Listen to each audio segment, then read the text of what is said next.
Shreya, and in this program I'll be demonstrating how the address is calculated for row major and column major. For that, we have to create a m×n matrix and write a function for calculating the address of a cell in that matrix, which will be stored in row major and column major. We'll be declaring some variables I, j, then two-dimensional array, then number of rows and number of columns. Now we'll be declaring two pointer variables also, and one of the pointer variables will store the address calculated manually, and the other pointer variable will be storing the base address. The user has to input the number of rows and the number of columns. M is represented as number of rows and n is represented as number of columns. So for calculating the address through the formula, we need two for loops. One will be I is equal to 0, I less than number of rows, and I plus plus, and the inner for loop will be for j is equal to 0, j less than number of columns, and j plus plus, and we'll be calculating the formula as np is equal to p plus I into number of columns plus j.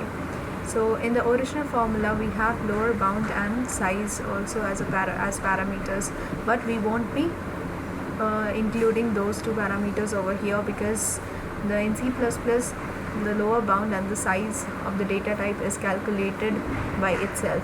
So once this formula is calculated, we'll be displaying the manually calculated address for each and every position. And similarly for column major, we need two for loops. One is I is equal to 0, I less than number of rows, and I plus plus, and then the inner for loop for j is equal to 0, j less than number of columns, and j plus plus. And so similarly we won't be including any lower bound and size in the formula while calculating the formula. Once the formula is calculated, we'll be displaying the address which we calculated, and we'll also, in both these row major and column major, we'll be displaying the compiler calculated address as well, because the manually calculated address and the compiler calculated address should be equal. If it's not equal, then there's some error in the program. Now let us see how this program works.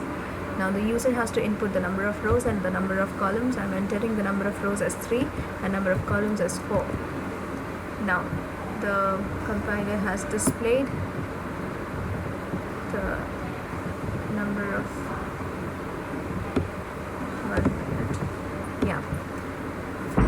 the manually calculated address is here and the compiler calculated address is here. We can see that both the manually calculated address and compiler calculated address for both row major and column major are same.